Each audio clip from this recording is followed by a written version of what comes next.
Assalamualaikum warahmatullahi wabarakatuh. Selamat siang pemirsa. Bersama saya Muhammad Zaini Sulaiman di Liputan Seputar Sukoharjo.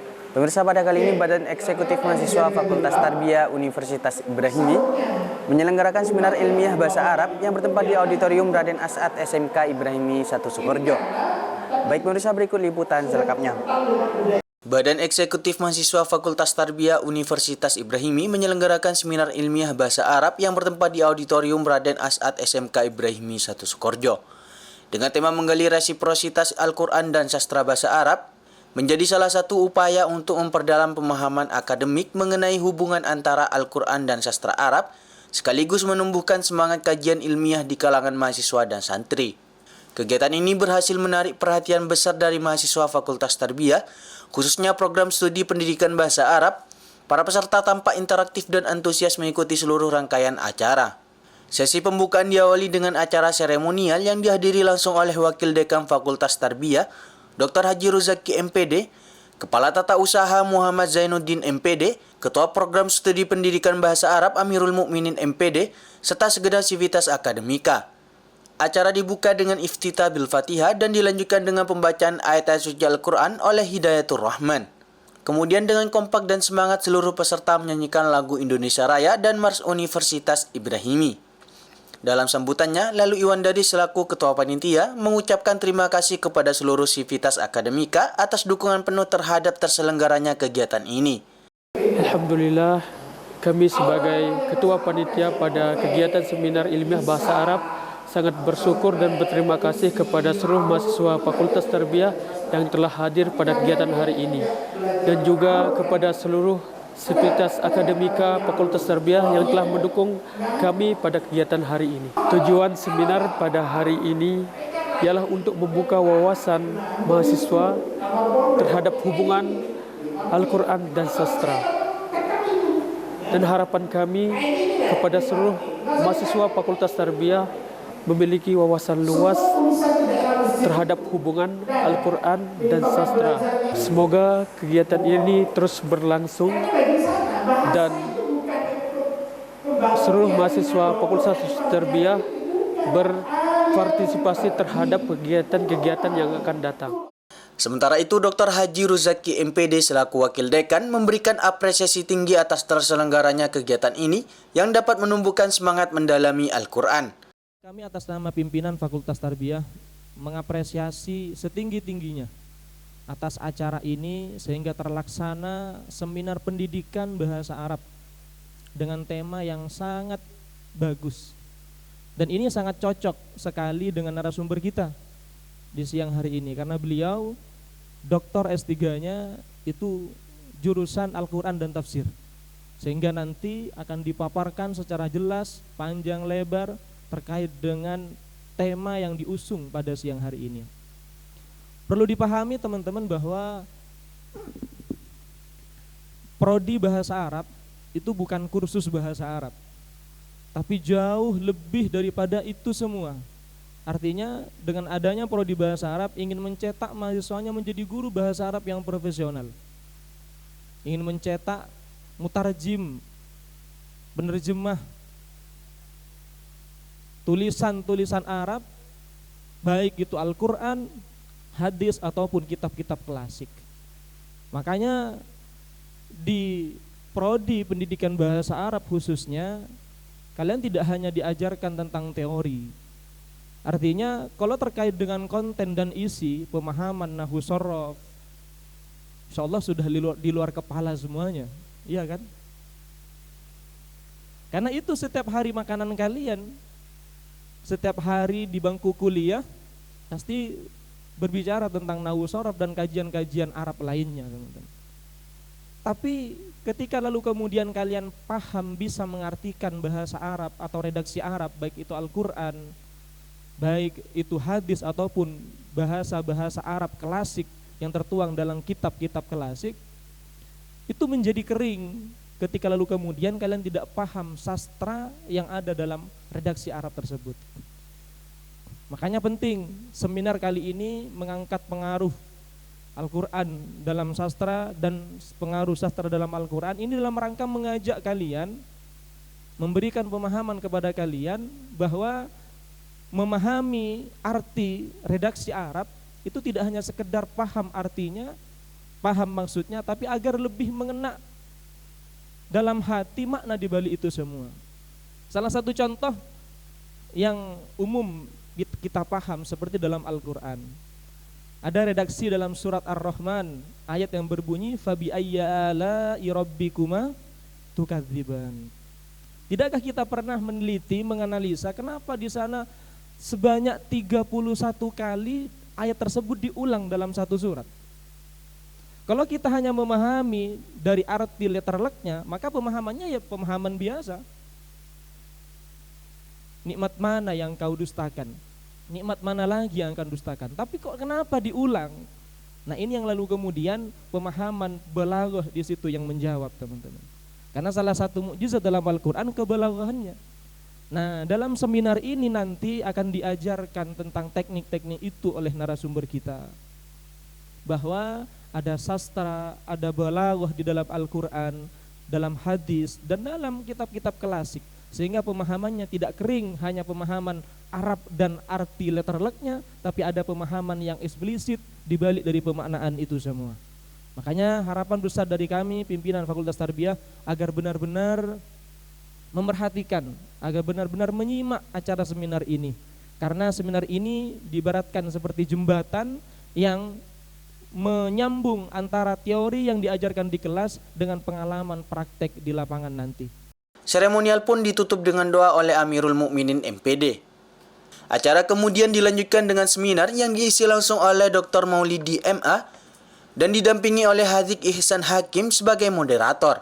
Dalam pemaparannya, Dr. Maulidi MA menjelaskan hubungan sastra Arab dengan Al-Quran yang memiliki kekayaan makna terkandung dalam Al-Quran. Kita menemukan makna adab dalam makna moral, makna etika itu di dalam hadis Nabi. Adzabani Rabbi fa ahsana ta'dibi. Tuhan itu mengedukasi saya, membimbing saya. Fa ahsana ta'dibi, lalu Tuhan memperbaiki ta'dib, adabku, etika. Ya. Di dalam hadis juga ada haqqul waladi 'alal walid thalatha, ayuhassin asmahu, kemudian ayu'allimahul adab. Ada kata adab di situ. Berarti adab di sini dalam arti apa? Etika, bukan dalam arti sastra. Karena kalau orang tua ngajari sastra anaknya, itu kan susah, kecuali orang-orang PBA, orang-orang sastra. Kalau di antara hak anak dan kewajiban orang tua harus belajar adab dalam arti sastra, itu kan so difficult, sangat sulit, ya kan? Karena itu bukan itu makna di dalam hadis Nabi, tapi adab dalam arti al-akhlaqul karimah. Oke, next.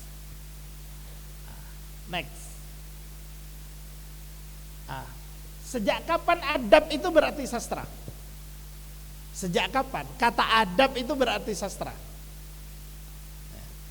Adab itu pada masa Bani Umayyah ini masih berarti bimbingan yang bersifat edukatif tadi. Tetapi para penyair yang pakar di bidang sastra Arab saat itu sudah mengedukasikan, mengajarkan bagaimana membuat sastra yang baik terhadap anak-anak muda di situ. Lalu pengajarnya disebut al-mu'addib. Kata adab ini bukan tarbiyah. Adab itu lebih luas daripada tarbiyah. Kalau tarbiyah itu lebih transferring of knowledge. Transferring of knowledge. Tahwilul ma'rifah. Tapi kalau adab itu lebih kepada nilai-nilai etik, nilai-nilai moral. Maka ada kitab pada abad keempat Hijriah, judulnya itu Zahrul Adab wa Thamarul Albab, yang ditulis oleh Ibrahim Al-Hasari. Ini adab saat itu lebih kepada kajian-kajian kebudayaan, kajian-kajian yang dalam term saat ini itu dikenal dengan humaniora. Sementara kajian yang berbicara tentang Quran, hadis, akidah, fikih itu disebut dengan istilah al-ilm. Kenapa berbeda? penyebutan kata al-ilm di masanya based on Quranic epistemology. Karena berbicara hadis, berbicara tentang ayat, berbicara fikih, akidah itu tidak boleh dilepaskan dari epistemologi Qurani. Ya. Dasarnya harus itu Al-Quran. Sementara berbicara tentang sastra, adab itu tidak harus Quran, tapi sosial, realitas masyarakat itu bisa menjadi inspirasi untuk menulis sastra, terutama ketika orang itu lagi putus cinta. Dia bisa jadi kahlil gibran berikutnya, ya kan? Coba kamu putus cinta, nggak pernah putus ya? Oh, nggak pernah nyambung sih, ya kan? Sorry Pak, saya nggak pernah putus Pak. Oh iya betul. Oh nggak pernah nyambung, gimana putusnya? Nah, oke. Kemudian pada abad ke-19 belakangan ini. Jadi abad ke-19 ini di dalam kajian Islamic Studies ditandai sebagai awal mula dari kajian modern. Abad ke-19. Kalau dalam kajian tafsir di situ muncul Muhammad Abduh, ya, Rashid Ridho, yang ini dijadikan pedoman oleh teman-teman Muhammadiyah. Ya. Pada abad ke-19 ini adab itu sudah memiliki dua makna. Ada makna umum yang berarti semua pemikiran yang dituangkan dalam sebuah karya itu masuk kajian adab.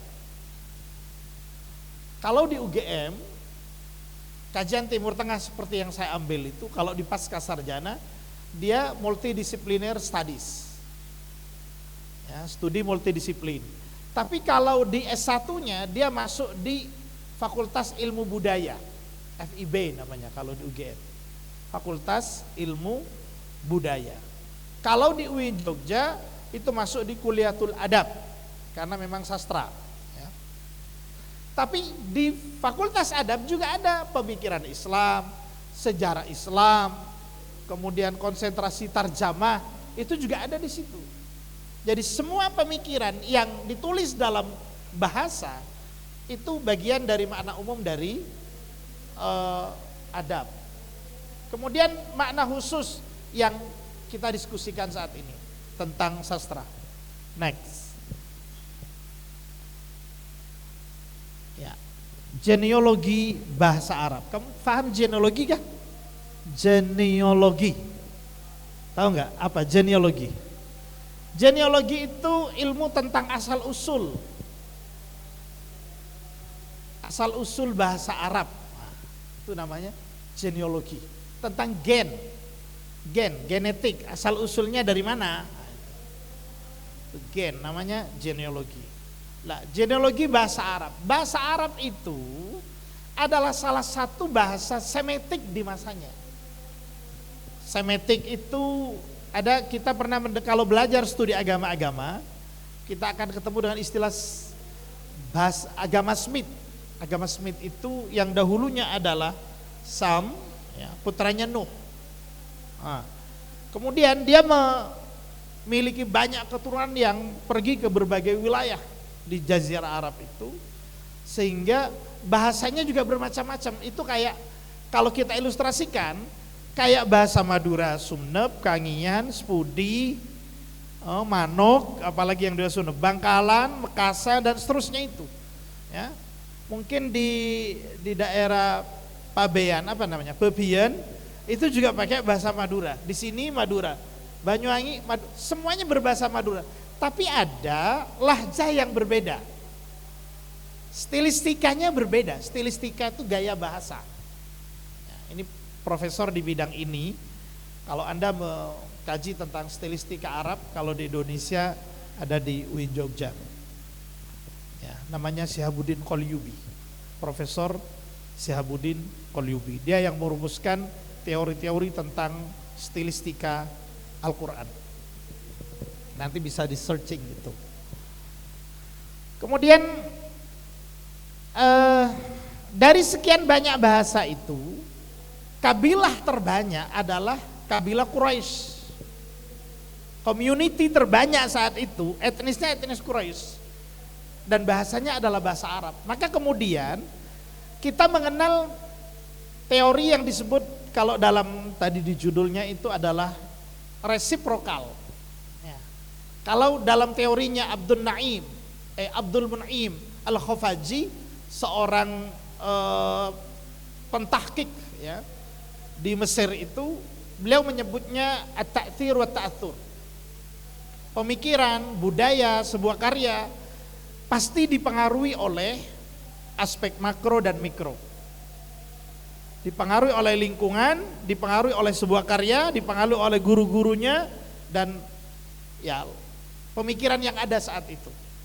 Itu namanya teori at-ta'thir wa ta'athur, mempengaruhi dan ada unsur keterpengaruhan.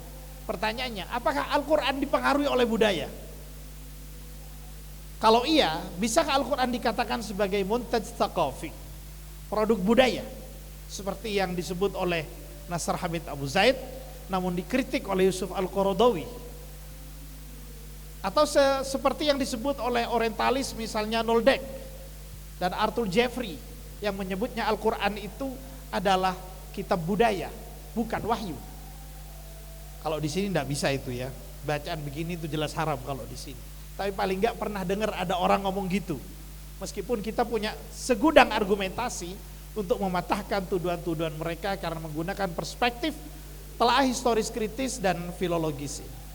Sesi diskusi berlangsung dengan penuh antusias dan interaktif. Para peserta secara aktif mengajukan berbagai pertanyaan kepada narasumber. Kami dari salah satu peserta seminar pada siang hari ini mengucapkan beribu-ribu kata terima kasih kepada seluruh sivitas akademika yang telah memberikan sebuah kesempatan kami untuk mengikuti kegiatan seminar ilmiah pada siang hari ini. Kegiatan seperti ini merupakan salah satu kegiatan yang sangat bernilai manfaat bagi kami, yang mana telah dipaparkan oleh narasumber Dr. Maulidi MA, bahwasanya untuk mempelajari suatu ilmu Al-Quran tidak hanya cukup untuk mempelajari ilmu tajwid saja, akan tapi ketika kita untuk memperdalam ilmu Al-Quran, kita diharuskan untuk mempelajari ilmu sastra Arab. Dengan adanya kegiatan seperti ini, kami berharap kepada seluruh sivitas akademika, dengan adanya kegiatan ini kami berharap memberikan sebuah kesan yang positif kepada mahasiswa dan memberikan kesan positif kepada seluruh santri secara umum. Melalui seminar ini, mahasiswa dapat memahami keterkaitan antara Al-Quran dan sastra bahasa Arab secara lebih mendalam. S3 TV melaporkan.